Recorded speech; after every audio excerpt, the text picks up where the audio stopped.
भांजे के इश्क में पगलाई मामी रजिया ने प्यार में रोड़ा बन रहे अपने पति नौशाद अहमद को रास्ते से हटाने के लिए अपने प्रेमी भांजे रुमान और अपने एक दोस्त हिमांशु के साथ मिलकर पहले तो अपने पति को कई टुकड़ों में काटती है और उसके बाद एक बड़े से ट्रॉली बैग में भरकर गांव से लगभग 55 किलोमीटर की दूरी पर ले जाकर एक गेहूं के खेत में फेंक आती है। मुस्कान रस्तोगी और साहिल शुक्ला की कहानी को अभी पूरी तरह से लोग बाग अपनी जहम से निकाल भी नहीं पाए थे कि उत्तर प्रदेश के देवरिया जनपद से फिर से एक पत्नी की दिल दहला देने वाली कहानी उभरकर सामने आई है। पत्नियों की ऐसी ऐसी करतूत को लेकर अभी पश्चिमी उत्तर प्रदेश बदनाम था, लेकिन पश्चिमी उत्तर प्रदेश की पत्नियों की जो कहानियों की हनक है वो धीरे धीरे अब पूर्वी उत्तर प्रदेश की तरफ बढ़ने लगी है। दोस्तों, कहते हैं कि अपराधी कितना ही बड़ा सातिर क्यों न हो, लेकिन अपने पीछे कोई ना कोई सुराग जरूर छोड़ जाता है। ठीक इसी तरह से रजिया ने भी किया था। रजिया ने घर से इतनी दूरी ले जाकर इसलिए फेंका था कि मैं इतनी दूर ले जाकर फेंकूंगी तो हो सकता है कि प्रशासन हम तक ना पहुंचे और ये मामला यहीं पर दबकर रह जाए और जो मेरे पति हैं, जो मेरे प्यार के बीच में रोड़ा बन रहे थे नौशाद अहमद, वो सिर्फ कहानियों में सिमट कर रह जाएं। लेकिन कहते हैं दोस्तों कि कोई ना कोई सुराग ज़रूर मिलता है। ठीक वही गलती की थी रजिया ने। रजिया एक ऐसा सुराग छोड़कर आती है कि आज उसने इस घटना को अंजाम दिया और उसके अगले दिन पुलिस उसके पीछे पीछे घर तक पहुंच जाती है और रजिया को गिरफ्तार करती है। तब इस पूरे घटनाक्रम का भंडाफोड़ होता है, खुलासा होता है और रजिया को पुलिस गिरफ्तार करती है। आखिर रजिया ने ऐसा कौन सा क्लू छोड़ा था और क्या है ये पूरी कहानी, कैसे इस घटना को अंजाम दिया गया, इस पूरी वीडियो में जानने और समझने का प्रयास करेंगे। तो नमस्कार दोस्तों, दर्शक न्यूज़ 24 में आप सब लोगों का बहुत बहुत स्वागत है। मैं हूं आपके साथ आर के निषाद। दोस्तों, आज की जो सच्ची कहानी मैं आप लोगों के समक्ष लेकर उपस्थित हूं, यह उत्तर प्रदेश के देवरिया जनपद की है। देवरिया जनपद का एक थाना लगता है जिसका नाम है मैल, और मैल थाना क्षेत्र के अंतर्गत भटौली नामक एक गाँव आता है। भटौली नामक गांव के रहने वाले नौशाद अहमद दुबई में रहकर गाड़ी चलाने का काम किया करते थे। तो अभी नौशाद अहमद दुबई में थे और दुबई में ही उनके दिमाग में तरह तरह के ख्याल आ रहे थे कि मैं काफ़ी लंबे समय बाद अपने गांव जा रहा हूं, अपने घर वालों से मिलूंगा, अपने परिवार वालों से मिलूंगा और साथ ही अपनी पत्नी और बच्चों के साथ समय व्यतीत करूंगा। अपने गाँव में तमाम अपने सगे संबंधियों, अपने यार मित्रों से मिलूंगा। मतलब इन सारे ख्यालों को समेटते हुए 10 दिन पहले नौशाद अहमद दुबई से चलकर अपने गांव भटौली आते हैं। भटौली आने के बाद नौशाद अहमद सबसे पहले तो अपने परिजनों से मिलते हैं और उसके बाद अपने आस-पास पड़ोस में रहने वाले अपने दोस्तों से, मित्रों से, रिश्तेदारों से मिलते हैं और अच्छा खासा समय व्यतीत कर रहे थे। इसके बीच में ही नौशाद अहमद अपने घर वालों से बातचीत करते हुए कहते हैं कि मैं ज़्यादा दिनों के लिए नहीं आया हूँ, मैं लगभग 1 महीने तक रहूँगा और बहुत जल्द मुझे वापस दुबई जाना होगा। इस बीच में जो नौशाद अहमद के घर वाले होते हैं वो चाहते हैं कि हमारा बच्चा, हमारा भाई, हमारा बेटा या फिर हमारे पिता जो भी है वो घर में ज़्यादा से ज़्यादा समय हम लोगों के साथ व्यतीत करें, ताकि फिर से एक लंबे समय के लिए दुबई चले जाएंगे, पता नहीं कब उनका आना हो। लेकिन नौशाद अहमद को बिल्कुल पता नहीं था कि मैं गांव ज़रूर जा रहा हूं और इसके बाद मैं दोबारा दुबई वापस कभी नहीं आऊँगा। शायद यह मेरी ज़िंदगी का आखिरी सफ़र है। होता क्या है कि 10 दिन पहले नौशाद अहमद गांव आए हुए थे और इस बीच में 9 दिनों तक वो ठीक ठाक अपने घर वालों के साथ और तमाम गांव के लोगों के साथ वो ठीक ठाक मिले जुले रहे। लेकिन 19 अप्रैल की बात है, शनिवार के दिन की बात है, जब नौशाद अहमद अचानक रहस्यमयी तरीके से गायब हो जाते हैं। नौशाद अहमद के जो घर वाले होते हैं उनको अपने बेटे की चिंता सताने लगती, तो उनके जो पिता होते हैं अली मोहम्मद, वो अपने बेटे को जो है खोजने लगते हैं। साथ ही अपने बहू से पूछते हैं, रजिया से, कि बहू नौशाद कहाँ गया, नौशाद तो आज दिखाई नहीं दे रहा है और काफ़ी देर हो गई, अभी तक वो कहीं नज़र नहीं आ रहा है, कहाँ गया है।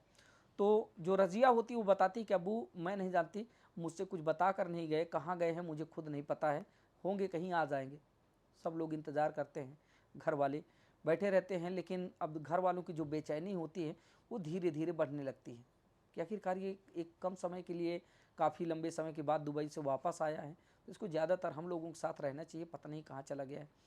तो इस तरह करके लोग बाग एक दूसरे से पूछ ही रहे थे। जब नौशाद को काफ़ी देर हो जाती है, वापस नहीं आता है, तो उसके बाद उसके जो अब्बू होते हैं अली मोहम्मद, वो अपने आस पास पड़ोस उसके यार मित्रों से पूछते हैं, तो हर जगह से बस यही जवाब आता है कि नहीं, आज तो वो हमसे नहीं मिला और हमने उसको नहीं देखा। फिर इसके बाद नात रिश्तेदारियों में पूछा जाता है, वहाँ से भी वही जवाब मिलता है कि नौशाद अहमद से आज हमारी कोई बातचीत नहीं हुई हमारे यहाँ नहीं आया। शनिवार 19 अप्रैल को गायब हुआ नौशाद, उसका दूर दूर तक कोई पता नहीं चल रहा था।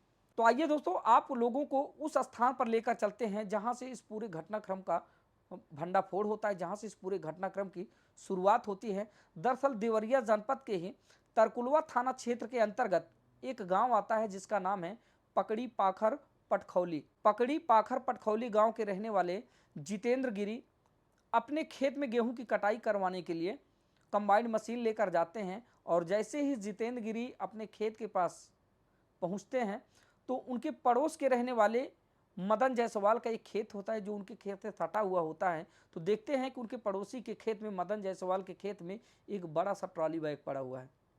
जैसे ही जितेंद्र गिरी की नज़र उस ट्रॉली बैग पर पड़ती है तो धीरे धीरे उसकी तरफ बढ़ चलते हैं। जैसे ही उसके नज़दीक जितेंद्र गिरी जाते हैं, देखते हैं कि उस ट्रॉली बैग में कई जगह खून के बड़े बड़े धब्बे हैं।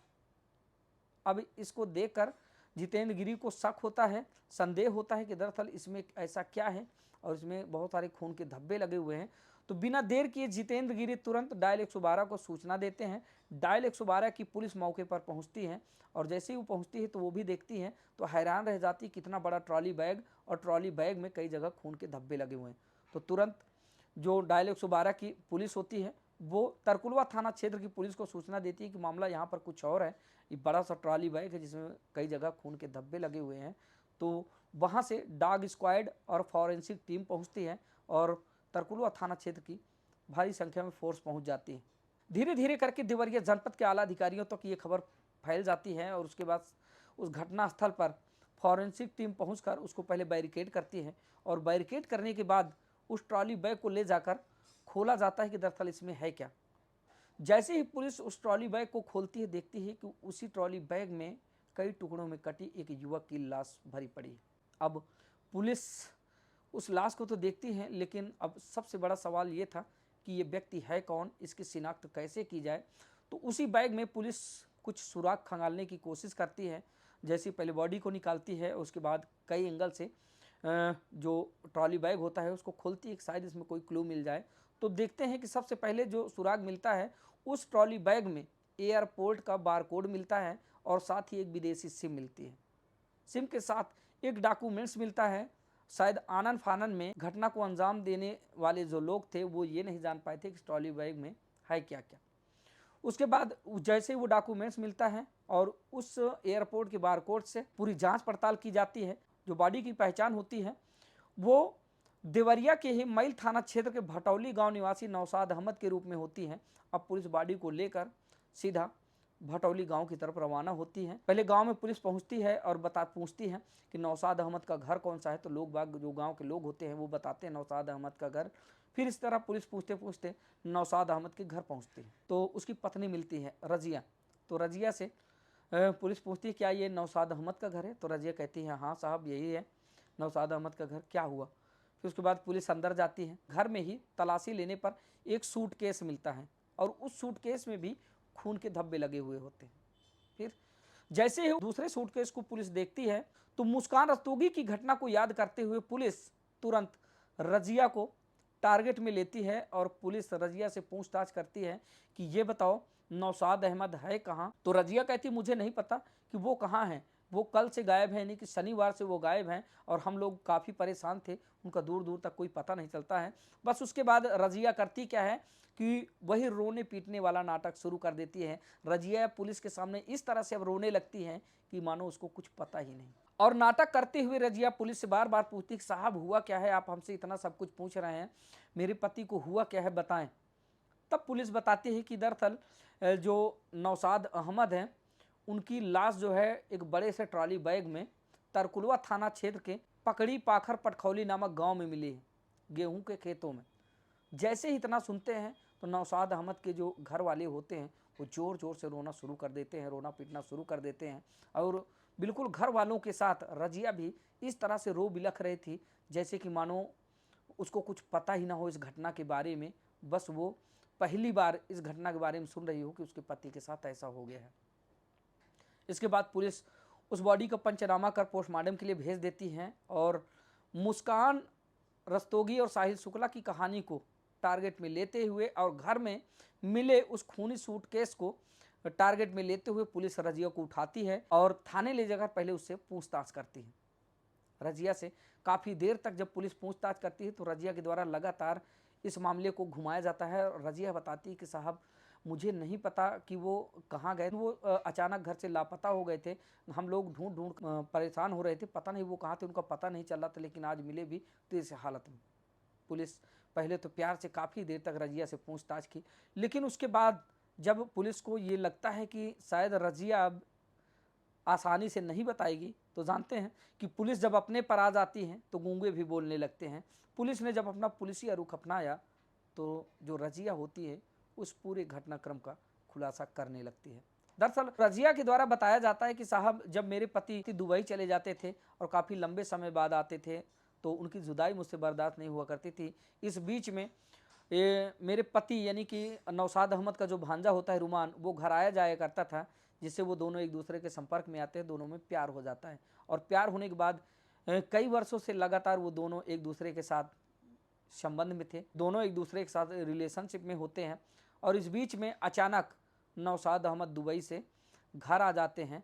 तो जो भांजा होता है नौशाद अहमद का रुमान, वो अब घर आता ज़रूर था, बीच में आया कि मामू आए तो मामू से मिलने आए, लेकिन अब वो अपनी प्रेमिका मामी से मिल नहीं पा रहा था और इधर जो रुमान की प्रेमिका मामी होती हैं, ये प्रेमी भांजे रुमान के लिए काफ़ी तड़प रही होती है। तब दोनों एक प्लान करते हैं कि दरअसल अब मामा आ गए हैं, हम दोनों मिल नहीं पाएंगे और हम दोनों के प्यार में जो मामा हैं आपके वो रोड़ा बनेंगे, तो इनको रास्ते से हटाया जाए। बस मामी और भांजे दोनों मिलकर एक सुनियोजित प्लान बनाते हैं कैसे इस घटना को अंजाम दिया जाए। तो जो रजिया होती है नौशाद अहमद की पत्नी, वो करती क्या है कि एक दिन अपने एक और दोस्त हिमांशु को बुलाती है घर और साथ ही अपने प्रेमी भांजे रुमान को बुलाती है और सब लोग मिलकर बीते दिनों 19 अप्रैल शनिवार को इस घटना को अंजाम देते हैं। तो करते क्या है, सबसे पहले तो ये लोग नौशाद अहमद को खाने में कोई चीज़ मिलाकर देते हैं और उसके बाद जैसे ही नौशाद अहमद उस खाना को खाते हैं तो वो हो जाते हैं। उसके बाद ये लोग पहले नौशाद अहमद को कई टुकड़ों में काटते हैं और काटने के बाद सबसे पहले ये लोग एक सूटकेस में भरने की कोशिश करते हैं। जब नौशाद अहमद की बॉडी उस सूटकेस में नहीं आती है तो उसके बाद ये लोग एक दूसरे ट्रॉली बैग में भरते हैं। अब जिस ट्रॉली बैग में ये लोग नौशाद अहमद की बॉडी को भर रहे थे, यह वही ट्रॉली बैग था जिसको नौशाद अहमद दुबई से लेकर घर आए थे।